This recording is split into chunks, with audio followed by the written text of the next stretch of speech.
を思い出すがいいただ心の片隅にでもअस्सलाम वालेकुम संगत, उम्मीद आप खुश आबाद हूंदो। साकिब की हिकु दफ़ा ॿीहर तव्हांजी ख़िदमत में हाज़िर। हींअर मां मौजूदु आहे जापान जे शहर इवाकी में ऐं मां चयो घणा हाल अहिवाल थिया, घणी मश्करी थी, तव्हांखे बैंकॉक बि घुमायोसीं, जापान बि घुमायोसीं। मां सोचियो हाणे कुझु सीरियस कचेरी कजे। त संगत तव्हां ख़बर आहे सोशल मीडिया ते थोरो घणो मां पहिरियां एक्टिव हूंदो हुउमि, पर जॾहिं खां व्लॉगिंग स्टार्ट कई आहे, यूट्यूब स्टार्ट कयो आहे, त कुझु नई संगत गॾी आहे जेका मूंखे नथी सुञाणे, एतिरो वाक़िफ़ु न आहे मूं मां। त उन लाइ मां सोचियो हिकु इंट्रोडक्शन वीडियो ठाहिजे। इंट्रोडक्शन खां शुरू था कयूं। इंट्रोडक्शन खां पोइ तव्हांखे थोरी हिकु टेक्निकल कचेरी ते वठी वेंदासीं। इंट्रोडक्शन जी ॻाल्हि कजे त मां आहियां मोहम्मद साकिब कीरियो। मुंहिंजो तालुक़ु सिंध जे हिकु शहर बिरा रोड खां हुआ ऐं बचपन खां ई फैमिली असांजी शिफ्ट थी कराची। उते मैट्रिक कयोसीं, इंटर कयोसीं ऐं इंटर खां पोइ मां इंजीनियरिंग में एडमिशन वरितो ऐं मां चूज़ कई Mehran university of engineering and technology Jamshoro. उतां इंजीनियरिंग डिग्री, मैकेनिकल इंजीनियरिंग जी डिग्री हासिलु कई 2019 जे डिसंबर में। उनखां पोइ जॉब जे सिलसिले में ॾाढो प्रोफेशनल लाइफ में आयुमि त हिकु जॻह टीचिंग कई एज़ अ फिज़िक्स टीचर। उनखां पोइ कुझु महीना टीचिंग जी जॉब करे मां शट डाउन कयो एंग्रो जो। एंग्रो शट डाउन करण खां पोइ कुझु महीना जॉबलेस रहियुमि।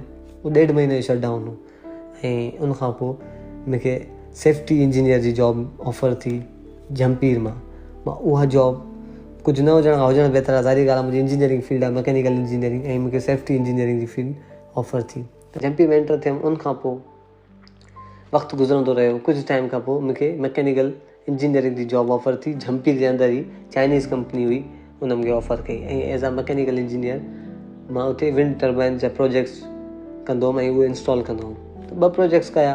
उनखां पोइ मूंखे अल्लाह पाक जी महिरबानी सां यूक्रेन में जॉब ऑफर थी ऐं 2021 डिसंबर में यूक्रेन वियुमि ऐं संगत खे ख़बर आहे रशिया इन्वेड कयो ऐं जंग लॻी वई ऐं संगत खे ख़बर आहे, संगत जी महिरबानी, संगत मुंहिंजी पोस्टूं शेयर कयूं ऐं मां जंग मां ख़ैर ख़री सां 2022 जे मार्च में निकिरी आयुमि।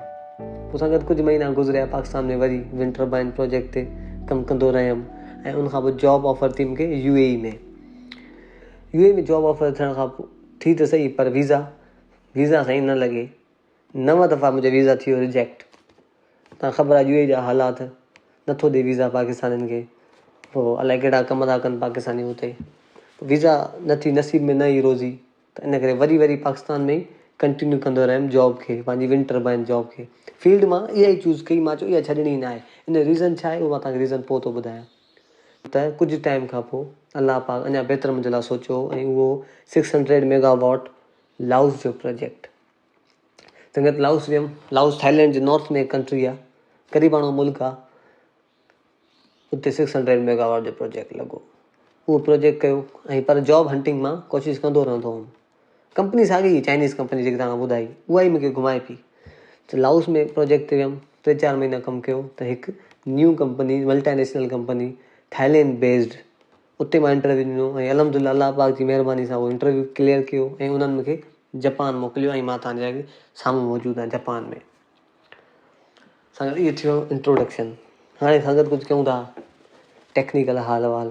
संगत मुंहिंजी जेकी फील्ड आहे जंहिंमें मां स्पेशलिस्ट आहियां थोरो घणो, उहा विंड टर्बाइन्स जी फील्ड। ऐं विंड टर्बाइन्स छा आहे संगत? विंड टर्बाइन हिकु रिन्यूएबल एनर्जी जी ब्रांच आहे। रिन्यूएबल एनर्जी छा आहे? रिन्यूएबल एनर्जी उहा एनर्जी आहे जंहिंमें ज़ीरो कार्बन इमिशन हूंदी आहे ऐं न ख़तमु थियण वारी एनर्जी। लाइक हवा मां अगरि बिजली ठाहिजे, तव्हां सोलर मां, सिज मां बिजली ठाहिजे, उनखां पोइ समुंड जी लहरुनि मां बिजली ठाहिजे ऐं इहा कॾहिं ख़तमु न थींदी जेसि ताईं दुनिया आहे। उन मां ऐं अहिड़ियूं घणियूं रिन्यूएबल एनर्जी ॿियूं टाइप्स आहिनि। त उन मां हिकिड़ी ब्रांच आहे विंड एनर्जी, जंहिंमें मां कमु कंदो आहियां ऐं 2020 खां मां उन सां ई वास्तो आहे मुंहिंजो। संगत तव्हां ख़बर हूंदी वॾा सैलाब था अचनि, ग्लोबल वार्मिंग आहे, क्लाइमेट एक्सचेंज आहे, यूएई में एतिरो मींहुं वसियो जो कॾहिं न वसियो, इटली में, ब्राज़ील में ॿोॾि, सिंध में ॿोॾि। संगत इन वॾे रीज़न छा आहे? Climate exchange. ऐं क्लाइमेट एक्सचेंज जे पोयां रीज़न छा आहे, छो थो थिए? संगत उहो आहे पॉल्यूशन ऐं कार्बन इमिशन। जेकी फैक्ट्रीज़ आहिनि, जेके धुओं छॾनि थियूं, या तव्हांखे चवां जेको पावर प्लांट्स आहिनि, कोल फायर्ड पावर प्लांट्स ऐं मुख़्तलिफ़ ॿिया पावर प्लांट्स आहिनि, उहे कार्बन इमिशन छॾींदा आहिनि, धुओं छॾींदा आहिनि, जेको माहौल खे आलूदो कंदो आहे। इन लाइ, इन्हनि खां बचण लाइ दुनिया रिन्यूएबल एनर्जी जी तरफ़ मूव पई थिए। सऊदी अरब तव्हांजे साम्हूं वॾो मिसाल आहे। सऊदी अरब हिकु पेट्रोल ऐं फ्यूल डिपेंडेंट कंट्री हूंदो हो, हाणे उहो ई 2030 ताईं उनजो मिशन आहे कि कंप्लीटली मां रिन्यूएबल ते पंहिंजे मुल्क खे स्विच कयां, छो जो हालात दुनिया जा मटिजनि पिया। ऐं नियोम प्रोजेक्ट वॾो मिसाल आहे सऊदी अरब में। 2030 ताईं इहो इंशा ताला कंप्लीट थींदो ऐं उते सिर्फ़ु सोलर ऐं विंड प्रोजेक्ट्स आहिनि। पर अफ़सोस सां चवणो थो पए, असांजे पाकिस्तान मुल्क इन में थोरो हल्को आहे, थधो आहे। हालांकि पाकिस्तान वटि स्पेशलिस्ट विंड टर्बाइन्स ऐं सोलर जा स्पेशलिस्ट मौजूदु आहिनि, सोलर एनर्जी जा। पर उहे पंहिंजूं काविशूं ॿियनि मुल्कनि में पिया सर अंजाम ॾियनि। लाइक तव्हांखे सऊदी अरब में असांजा अज़ीज़ दोस्त वियल आहिनि सिंध पाकिस्तान जा, जेका स्पेशलिस्ट आहिनि विंड टर्बाइन लाइ, सोलर लाइ। अज़रबैजान, लाओस, दुबई ऐं जापान, जिथे मां मौजूदु आहियां। मुंहिंजे अलावा हिते ॿिया 5 पाकिस्तानी आहिनि जेका जापान में एज़ अ विंड टर्बाइन्स ते कमु कनि पिया। संगत छो असां ॿाहिरि कमु छो पिया कयूं? इन रीज़न पोयां छा आहे? संगत इन वॾो रीज़न आहे जॉब्स जी कमी। हालांकि असांजो जेको सिंध जो रीजन आहे, अलाह पाक सोन ॾिनो आहे। इवन सिंध न, सॼो पाकिस्तान। सिंध वटि 60,000 मेगावाट विंड मां जनरेट करण जी कैपेसिटी आहे सिंध वटि। सिर्फ़ु सिंध जी ॻाल्हि कजे त सिर्फ़ु सिंध में 3 रीजन आहिनि, घारो, झम्पीर ऐं ॼाम शोरो, जेका हाई विंड एरियाज़ कहलाइबा आहिनि, हाई विंड। ऐं उते प्रोजेक्ट्स, कुझु मख़सूस प्रोजेक्ट लॻल ऐं सॼी ज़मीन ख़ाली पई आहे। जीअं त मां तव्हांखे ॿुधायो, लाओस में 600 मेगावाट जो प्रोजेक्ट हो। हालांकि लाओस ग़रीब मुल्क आहे एशिया जो। ईअं ई यूक्रेन 288 मेगावाट जो प्रोजेक्ट हो। ऐं पाकिस्तान में 50 मेगावाट जा नंढा प्रोजेक्ट्स। छो जो जेका इन्वेस्टर्स आहिनि उनखे एतिरो फ़ाइदो नथो मिले, माना प्रॉफिट नथो मिले। कीअं? जीअं हाई विंड सीज़न्स हूंदा आहिनि, जिथे बिजली मैक्सिमम पैदा थींदी आहे, विंड टर्बाइन मैक्सिमम पंहिंजी स्पीड ते फिरंदो आहे ऐं बिजली जनरेट कंदो आहे, उन टाइम गवर्नमेंट ऑफिशियल्स तरफ़ां, गवर्नमेंट डिपार्टमेंट्स तरफ़ां कंट्रोल रूम ऑपरेटर खे कॉल ईंदी आहे कि टर्बाइन्स बंदि कयो, जंहिंखे चवंदा आहिनि कर्टेलमेंट लॻंदी आहे, टर्बाइनूं थी वेंदियूं आहिनि बंदि। ऐं पोइ छा कंदा आहिनि, पोर्ट कासिम ते जेका प्रोजेक्ट्स आहिनि, कोल फायर्ड पावर प्लांट, जेका कार्बन इमिशन था कनि, जेको माहौल खे आलूदा था कनि, उहे इहे ऑपरेट कराईंदा आहिनि। जेकी महांगी बिजली आहे, जंहिं ते टैक्सिस घणा आहिनि, उहा बिजली एवरेज ॾिसिजे त 40 रुपया पर यूनिट आहे। ईअं ई अगरि विंड एनर्जी या सोलर एनर्जी जी बिजली ॾिसिजे त एवरेज 11-12 रुपयो पर यूनिट आहे, जेकी गवर्नमेंट बंदि थी कराए। जॾहिं महांगी बिजली गवर्नमेंट वठंदी पोर्ट कासिम खां, त महांगी बिजली आवाम ते ॾींदी ऐं तव्हांखे महांगा बिजली जा बिल ईंदा।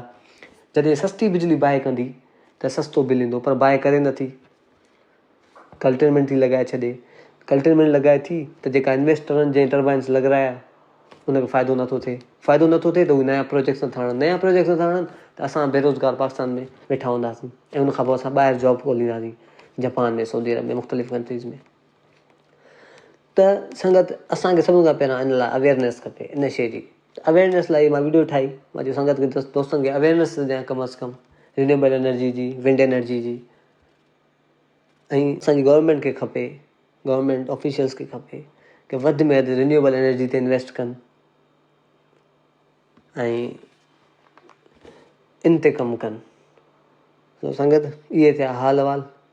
इंशा ताला वरी कंहिं ॿिए मौज़ू ते ॻाल्हाईंदासीं। अलाह पाक असांजे हुकुमराननि खे ईमान ॾे, सम्झ ॾे कि इन ते इन्वेस्टमेंट कनि। त असां मुल्क छॾे ॿाहिरि छो जॉब कयूं? अलाह पाक जेकी असांखे ॾिनी आहे स्पेशलाइज़ेशन, असां उहो पंहिंजे मुल्क ते इन्वेस्ट कयूं, मुल्क लाइ कमु कयूं। इंशा ताला वरी कंहिं ॿिए मौज़ू ते कचहरी कंदासीं। फ़िलहाल लाइ साकिब खे ॾियो इजाज़त। ख़ुदा हाफ़िज़। ऐं इहो आहे वीडियो लाज़मी शेयर कजो, जीअं कुझु दोस्तनि ताईं पुॼे ऐं दोस्तनि खे अवेयरनेस मिले। अल्लाह हाफ़िज़। में मौसम